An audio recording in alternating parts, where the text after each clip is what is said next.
দাহিয়াতুল কালবির মনের মাঝে একজারাতাও তান বাচ্চারে দিয়া মায়া লাগে না। একটু পরে গর্ত যখন খুদা হয়ে গেল, জামিলারে তার বাবা ডাক দিয়া আনলা, খান্দার ডাক দিয়া নিয়া কইলা, জামিলা আউসাই দেখো সানি গর্তটা ঘাটটা সুন্দর হইছে নি। জামিলা যেমনেও তাই মুখ কান মুরবাই দিয়ারি খালি দেখা আরম্ভ করছেন যে গাছ সুন্দর নি না সুন্দর। ওই সময় খানো বাবাই ঠেলা মারিয়া জামিলারে গাথর মাঝে ফেলাই দেন আর হাত দিয়ারি কুদাল দিয়া মাটি দিতে থাকেন। তখন জামিলা ৬-৭ বছরের মেয়ে। জামিলাই বাবারে ডাক দিয়া কই, বাবা আমারে খেলা গিয়ারি মাটি দেরায়, একটু করে তো আমি মারা যাইব, এভাবে আমার এখানে মাটি দেরায়। তখন দাহিয়াতুল কালবিয়ে ডাক দিয়া কই, তোমারে যদি আমি বাঁচাইয়া রাখি তাইলে আমার বংশর বদনাম হইব, কলঙ্ক হইব, এর কারণে তোমারে আমি মারি লইব। قل يا عبادي الذين أسرفوا على أنفسهم لا تقنطوا من رحمة الله إن الله يغفر الذنوب جميعا إنه هو الغفور الرحيم صدق الله العظيم إن الله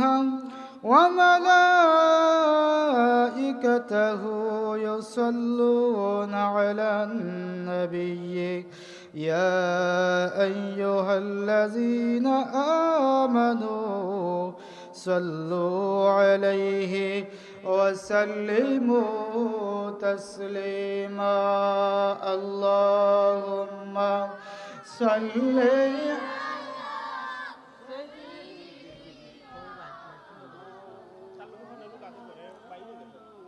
وعلى آل سيدنا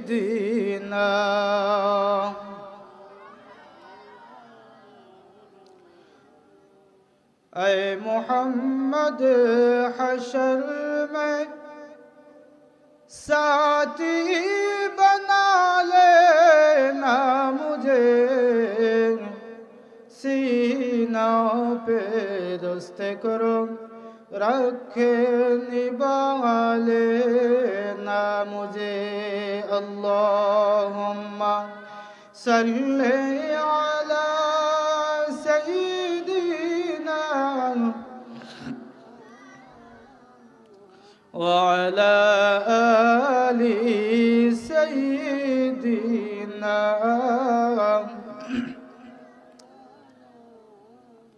الله الله الله لا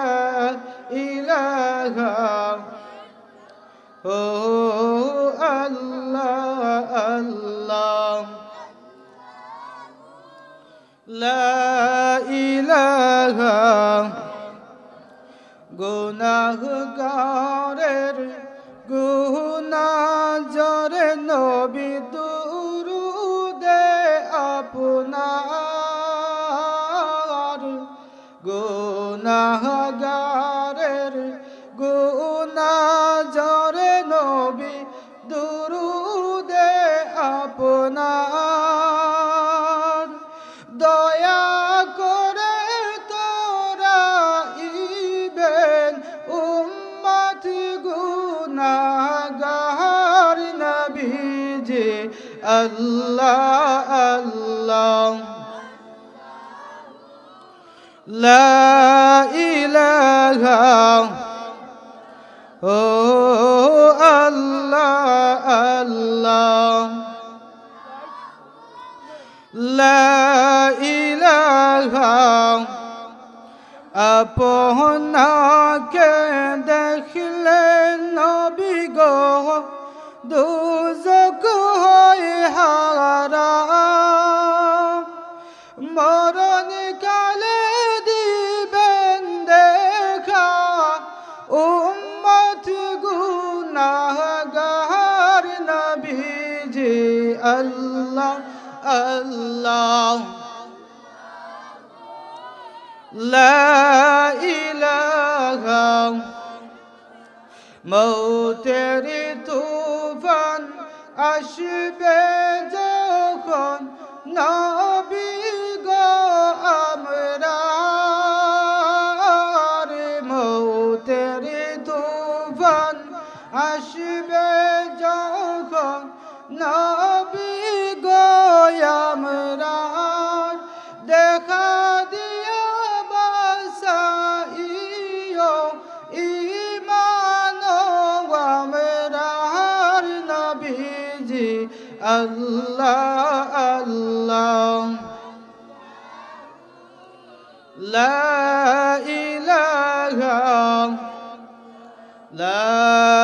ইলাহা ইল্লাল্লাহু মুহাম্মাদুর রাসূলুল্লাহ সাল্লাল্লাহু আলাইহি ওয়াসাল্লাম।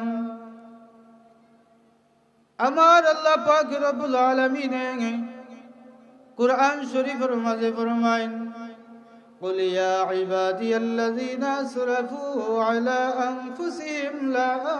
تقنطوا من رحمة الله إن الله يغفر الذنوب جميعا إنه هو الغفور الرحيم ও আমার বান্দা বান্দি হল তোমরা পাহাড় সমান গুনাহ করো জমিন সমান গুনাহ করো রে সাগর সম পরিমাণ গুনাহ করো এরপরেও আমি আল্লাহ রহমত থাকি তোমরা নিরাশ হইও না লা তাকনাতু মির রাহমাতিল্লাহ না না না তোমরা আমি আল্লাহ রহমত থাকি নিরাশ হইও না আমি আল্লাহ রহমতের ছায়ার তলে থাকো আমি আল্লাহ তোমার তানোর জীবনের গুনারে মাফ করে দিমু। এই আয়াতের সময় রাসূলুল্লাহ তিলাওয়াত করেন হযরত দাহিয়াতুল কলবি রাদিয়াল্লাহু তাআলা আনহু আল্লাহর নবীর খিদমত ওয়াসির ইসলাম দাহিয়াতুল কলবি এখন ইয়া রাসূলুল্লাহ ইয়া হাবিবাল্লাহ নবী গো আমার জীবনে আমি এমন গুনাহ করেছি গো নবী আল্লাহ তো কইছেন যত বড়ই গুনাহগার হই না কেন আল্লাহ রহমত থাকি আমরা নিরাশ হইতাম না আমরা আল্লাহ রহমতের ছায়ার তলে থাকতাম আল্লাহ আমরারে মাফ করে দিবা। ইয়া রাসূলুল্লাহ ইয়া হাবিবাল্লাহ নবী গো ও মায়ার নবী ও দয়াল নবী আমার জীবনে আমি এমন এক গুনাহ করছি এমন এক নাফরমানি করছি গো নবী আমার গুনাহরে আমার আল্লাহ মাফ করবানি। তাহিয়াতুল কলবি কইন আল্লাহ আমার মাফ করে দিবানি আমি আমার জীবনে এমন গুনাহ করছি ইয়া রাসূলুল্লাহ যেটা খোয়ার মতো। দাহিয়াতুল কলবি এখন ইয়া রাসূলুল্লাহ ইয়া হাবিবাল্লাহ আমার একটা মেয়ে সন্তান দুনিয়া জমিন আল্লাহর ইসলাম আইয়ামে জাহিলিয়াতুর যুগ ছিল ইয়া রাসূলুল্লাহ যেই সময় খানো কোনো মানুষের ঘরে যদি কোনো মহিলা সন্তান মেয়ে সন্তান জন্ম দিত এই সময় খানো তার বংশের মাঝে কলঙ্ক লাগতো সুনকালি লাগতো। ইয়া রাসূলুল্লাহ ইয়া হাবিবাল্লাহ আমার স্ত্রী যখন গর্ভ আসলাম আমি ব্যবসার উদ্দেশ্যে রওনা দিলাম আমি আমার স্ত্রীকে কইয়া গেলাম ও আমার স্ত্রী যদি আমার ঘর আল্লাহ পাক আমার ঘর যদি আল্লাহ ছেলে সন্তান দেন তাইলে আমার এই ছেলে সন্তানটারে জীবিত রাখিও আর যদি গো আমার স্ত্রী আমার ঘর মেয়ে সন্তান আল্লাহ দেন তাইলে তুমি আমার মেয়ে সন্তানটারে জিন্দা মারি লাইও কেনে কেনে বলে আমার ঘর যদি মেয়ে সন্তান হয় এই মেয়ে সন্তানের খবর যদি আমার পাড়া প্রতিবেশী জানেন তাইলে আমার সুনখালি লাগবো আমার বংশর সুনখালি লাগবো নাউজুবিল্লাহ। মদিনার গোলামি আমায় দে ও মৌলা মোরে মদিনার গোলামি আমায় দে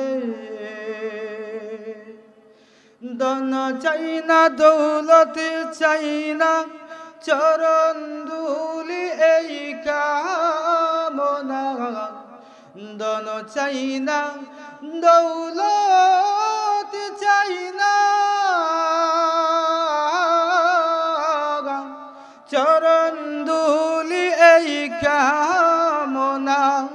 বাঙ্গা তাকদীর জোড়া লাগাই দে ও মৌলা মোরে মদিনার গোলামি আমায় দে মদিনার গোলামি আমায় দে ও মৌলা মোরে মদিনার গোলামি আমায় দে আল্লাহুম্মা মারহাবা মাওলানা মুহাম্মদ ওয়া আলা আলি সাইয়্যিদিনা দাহিয়াতুল কলবি তান স্ত্রী হইলা গো স্ত্রী যদি আমার ঘর আল্লাহ মেয়ে সন্তান দেন আমার মেয়ে সন্তানটারে তুমি জিন্দা খবর দিয়া যাই দিলাইও দুনিয়ার মানুষে যেন পাড়া প্রতিবেশী যেন আমার মেয়ের মুখ না দেখে খবর যেন না উনে আল্লাহর কি হুকুম হইল আল্লাহ দাহিয়াতুল কলবির ঘর একজন মেয়ে সন্তান দান করলা মেয়ে সন্তান দান করার পরে মায়ে যখন মেয়ের চেহারা বাইসাইলা আওলাদের চেহারা বাইসাইলা আই আওলাদের চেহারা বাইসাওয়ার পরে মায়ের মনের মাঝে বড় মায়া লাগি গেল মাইয়ে যে এই সন্তানটারে জিন্দা দাফন করতা টান আর দিলে সইছে না তাই বাচ্চা ঘুরে রাখি লইছে তাই কন্যায় ঘুরে লুকাইও আমি এগুরে রাখি লই ও রাখি লইছে দীর্ঘদিন পরে 5-6 বছর পরে দাহিয়াতুল কলবি তাই সফর শেষ করিয়া ব্যবসা বাণিজ্য শেষ করিয়ারি তাই আবার তার নিজ গন্তব্য তাইছেন আবার পরে দেখুন গরুর মাঝে ছোট্ট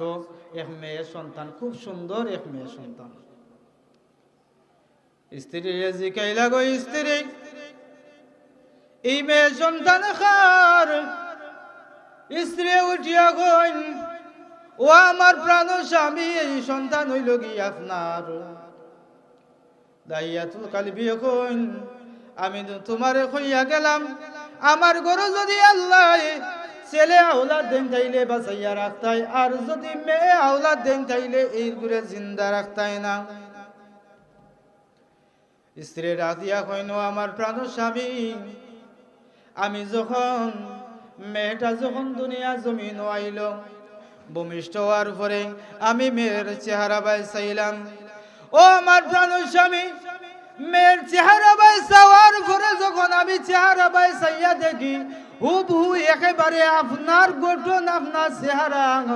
আপনার রং পাইলেছে মেয়েটা তার একেবারে বাবার মতন নইছে ও আমার প্রাণ স্বামী আমার দিলে বরদাস্ত হইছে না যে বাচ্চা গুতারে আমি জিন্দা দাফন করি লইতাম বাচ্চা গুতারে সুন্দর দেখিয়া আমি বাচ্চা গুতার নাম রাখলাম জামিলা জামিলা শব্দের অর্থ সুন্দর বাচ্চা সুন্দর হইছেন তোমার লেখানে এর লাগিয়ারি আমি বাচ্চার নাম রাখি লেছি জামিলা ও স্ত্রী কি দাখলাই তুমি আমার বংশের মাঝে সুনকালি দিলাই আমার বংশের মাঝে তুমি সুনকালি মাখাইলাই বদনাম করলাই জলদি করে বাচ্চা গুতার রেডি করিয়া দৌ এখনই নিয়ারি আমি বাচ্চারে জিন্দা দাফন করিলাইমু এখনই নিয়া কিতা করবো বাচ্চা গুতারে নিয়া জিন্দা দাফন করিলাইমু বাচ্চারে সাজাইয়া গুজাইয়া মাইয়ে দেন আর মাইয়ে দুইটা চকুর বাড়ি ফালাইনার খান্দন জামিলায় মায়ের চকুর বানিরে মুছি মুছি দেন আর হইন গো মাই তুমি খান্দ খেল লাগিয়ারি মাইয়ে আর বাচ্চারে বুঝাইতে দেন না যে তোমারে নিয়ে একটু করে তোমার বাবাই জিন্দা দাফন করি লইবা। বাচ্চারে বুঝাইলা রে ও আমার বাচ্চা ও জামিলা তোমারে তোমার বাবাই লইয়ারি নানার বাড়ি রওনা দিরা। ছোট বাচ্চায় নানার বাড়ির উদ্দেশ্যে যদি রওনা দেয়নি কথা যদি খোয়া হয় যে খুশ হই আরো জলদি করি আর বেশি করি খুশ হই আর আগুয়া খাবার চোপড় আগুয়া খাবার চোপড় বাচ্চা গুদারে রেডি করিয়া দিন আর মাইয়ে খান্দই মাইয়ে তো বাচ্চারে যদি ও মিশা এক বুঝ দিরা কিন্তু সত্যিকার অর্থে তো বাচ্চা গুদারে একটু পরে নিয়া বাবাই দাফন করি লইবা। রেডি হয়ে গেছেন বাবা ওর রওনা দিছেন যাইতে যাইতে মরুভূমির এক প্রান্তত গেলা গিয়ারি মরুভূমির এক প্রান্তত গিয়া বাচ্চা গুতারে রাখিয়া কইলা তুমি জামিলা বনব আমি এখন একটা গর্ত কুদমো একটা গাত কুদরা। বাচ্চা গুতা কইল না কেন লাগি আব্বা গাত কুদরা বলে আমার কাম আছে গো মাই তুমি অবাদি খেলাধুলা করো। তো বাচ্চা মানুষ তো সাইরবা দৌড়া দৌড়ি খড্ডা ছুটাছুটি খড্ডা কিন্তু জামিলায় তো আর তার মনের মাঝে আন নাই কারণ যে আমার বাবাই আমার জিন্দা খবর দিলে কোনো বাবাই কোনো আওলাদের জিন্দা খবর দিতে পারবো নি বা পারতো না মাতলাই না কোনো বাবাই কোনো আওলাদের জিন্দা খবর দিত পারতো না। বাচ্চা গুতারন যাও তুমি অবাদি গিয়া খেলাধুলা বাচ্চা গিয়া খেলাধুলা করাইন বাবা এই নগর তো খুঁজতে আসন একটু পরে দৌড় মারি জামিলা বাবার খান্দা তাহিয়াতুল কালবির খান্দা তাইলা বাবাই যে করতো কুদরাং মাটি গুলা গিয়ারি বাবার দাড়ির মাঝে লাগছে চুলোর মাঝে লাগছে। জামিলাই বাবার দাড়িটা গিয়ারি মাটি জারি জারি দিরা বাবা তোমার দাড়ির মাঝে মাটি লাগছে চুলোর মাঝে মাটি লাগছে গো বাবা আদর করি করি বাবাই বাবার বালিগুলারে জারি জারি দিলাম কিন্তু দাহিয়াতুল কালবির মনের মাঝে এক জারাতাও তান বাচ্চারে দিয়া মায়া লাগে না। একটু পরে গর্ত যখন খুদা হয়ে গেল জামিলারে তোর বাবা ডাক দিয়া আনলা কান্দা ডাক দিয়া নিয়া কইলা জামিলা আউসাই দেখো সানি গর্তটা ঘাটটা সুন্দর হইছে নি। জামিলা যেমনেও তাই মুখ কান মুরবাই দিয়ারি খালি দেখা আরম্ভ করছেন যে গাছ সুন্দর নি না গো সুন্দর। ওই সময় খানো বাবাই ঠেলা মারিয়া জামিলারে গাথর মাঝে ফেলাই দেন আর হাত দিয়ারি কুদাল দিয়া মাটি দিতে থাকেন। তখন জামিলা ৬-৭ বছরের মেয়ে জামিলাই বাবারে ডাক দিয়া কই বাবা আমারে খেলা গিয়ারি মাটি দেরায় একটু করে তো আমি মারা যাইব এভাবে আমার এখানে মাটি দেরায়। তখন দাহিয়াতুল কালবিয়ে ডাক দিয়া কই তোমারে যদি আমি বাঁচাইয়া রাখি তাইলে আমার বংশর বদনাম হইব কলঙ্ক হইব এর কারণে তোমারে আমি মারিলেইমু। জামিলাই দুইটা চকুর পানি পালাই পালাইয়া কান্দন আর বাবার কইন বাবা আমি কোনোদিন তোমারে বাবা হইয়া শিকার দিতে করতাম নাই কোনোদিন তোমার বাড়িতে থাকতাম নাই কোনোদিন তোমারে আমার মারে মা বলিয়া ও বাবারে বাবা বলিয়া স্বীকার করতাম নাই। এরপরেও আমারে জানে মারিও না এরপরেও দাহিয়াতুল কালবির মনের মাঝে মায়া লাগে না। দাহিয়াতুল কালবি এখন ইয়া রাসূলুল্লাহ ইয়া হাবিবাল্লাহ নবী গো আমার বাচ্চা গুতায় এত আকুতি মিনতি করিয়া খান্দি খান্দি কয় যে আমার পরিচয় জীবনে কোনোদিন দিত না নানার বাড়ি যাইব কি। এরপরেও আমার মনের মাঝে আমার বাচ্চা গুতারে দিয়া কোনো মায়া লাগে না। ইয়া রাসূলুল্লাহ ইয়া হাবিবাল্লাহ তারপরেও আমি খালি মাটি দিতাম থাকি মাটি দিতে থাকি মাটি দিতে দিতে আমার বাচ্চা গুতারে আমি একেবারে গলা পর্যন্ত আনিলাই। গলা পর্যন্ত আনার পরেও আমার বাচ্চা গুতায় আমার চেহারা বাইসাইয়া বারবার আব্বা আব্বা হইয়া ডাকে কিন্তু ইয়া রাসূলুল্লাহ ইয়া হাবিবাল্লাহ আমার মনের মাঝে কোনো দয়া লাগে না, আমার মনের মাঝে কোনো মায়া লাগে না। ইয়া রাসূলুল্লাহ আমার বাচ্চা গুতারে আমি গলা থাকি একেবারে মাথা পর্যন্ত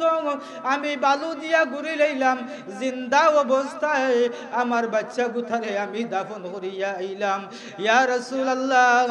এরকম যে গুনাহ করছি এই গুনারে আল্লাহ মাফ করিয়া দিবানি। ইয়া রাসূলুল্লাহ আপনি তো একটু আগে আয়াতে কারিমা শরীফ তিলাওয়াত করেছেন, কুল ইয়া ইবাদিয়াল্লাযিনা আসরাফু আলা আনফুসিহিম লা তাকনাতু মির রাহমাতিল্লাহ।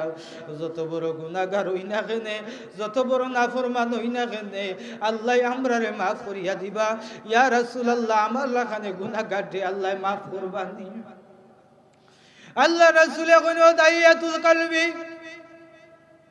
তুমি যেদিন কলিমা পড়ি লইছো, কলিমা পড়ার সাথে সাথে আমার আল্লাহ তোমার জীবনের অতীত গুনারে মাফ করিয়া দিয়া। যেখানে একটা বাচ্চা দুনিয়ার জমিন তাশরীফ আনলেন, যেখানে একটা বাচ্চা মার ঘর থাকি দুনিয়ার জমিন আইলে একেবারে ফেরেশতা হইয়া বেগুনা মাসুম হইয়া দুনিয়া জমিন আয়। একজন মানুষ যখন ধর্ম ত্যাগ করিয়া রে যখন ইসলাম ধর্মে দাবিত হই যাইব, আমার আল্লাহ তার জীবনের গুনারে মাফ করিয়া বেগুনা মাসুম বানাইয়া দে। আল্লাহুম্মা সাল্লি আলা সাইয়্যিদিনা মুহাম্মদ নাবিয়ানা শাফিয়ানা মাওলানা মুহাম্মদ। আল্লাহুম্মা সাল্লি আলা নাবিয়ানা শাফিয়ানা